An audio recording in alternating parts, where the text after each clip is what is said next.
Well, you said it was heartbreaking. It was one of those games we just had to win. We knew it was a huge game. It was almost like, two games really. It's the tiebreaker they've now got. We were in a situation where if we could have won it, we'd be level with them with the tiebreaker. Now they're 2 games ahead, they got the tiebreaker. It was a big game from that point of view. We didn't want to come all this way and lose it. And when it's that close, you can put it down to any number of things during the game. I'm sure all the players there will be looking back and thinking, well, if I'd have done this, something might have been different. But that's basketball. When it came down to it, we kept putting ourselves in a hole, and in the end we couldn't get out of the hole. It was just one hole too many. Yeah, it went back and forth that whole fourth quarter, up by 6 to end the third, and then they took that 6-point lead. Then McFarlane hit that 3-pointer to end regulation. What was going through your mind during that final few moments of the fourth quarter?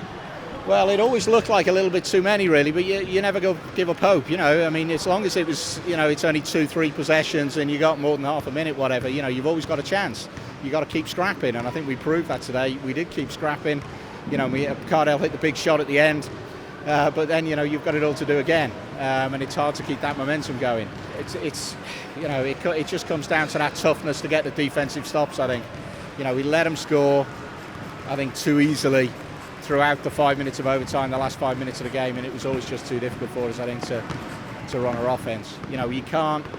Well, we let them score 80 points. It was 80 all, wasn't it, after 4 quarters? I think if you're going to let a side score 80 points, you put pressure on yourself to win the game, and we just couldn't quite manage it today.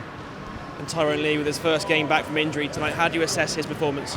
I thought Ty did very well, because not only was he still, he's bound to be a little bit ginger on the injury, on the ankle, against a team that are very tough. They got 2 very big guys inside, and they were fouling a lot as well. It was quite a physical game, so I think it took a lot of, guts really to play through that. And also his timing's going to be off. He hasn't played competitively for a month, really. He's played in training, but it's not the same thing. So he's never going to quite have his time in there. And I think, from that point of view, he did an excellent job for us tonight. But hopefully he's going to come on from that and be stronger for us. We'll all be a bit stronger in the weeks to come.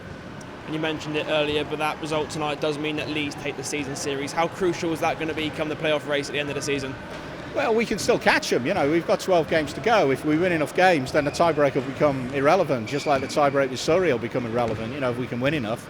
But we've been talking about it for a while. We've got to start winning them. We've got some big doubleheader weekends coming up, and that's what we've got to focus on. We've got to think, let's look at those weekends. Let's see if we can get, 2 wins in a weekend, get ourselves rolling again, and see where we go with it.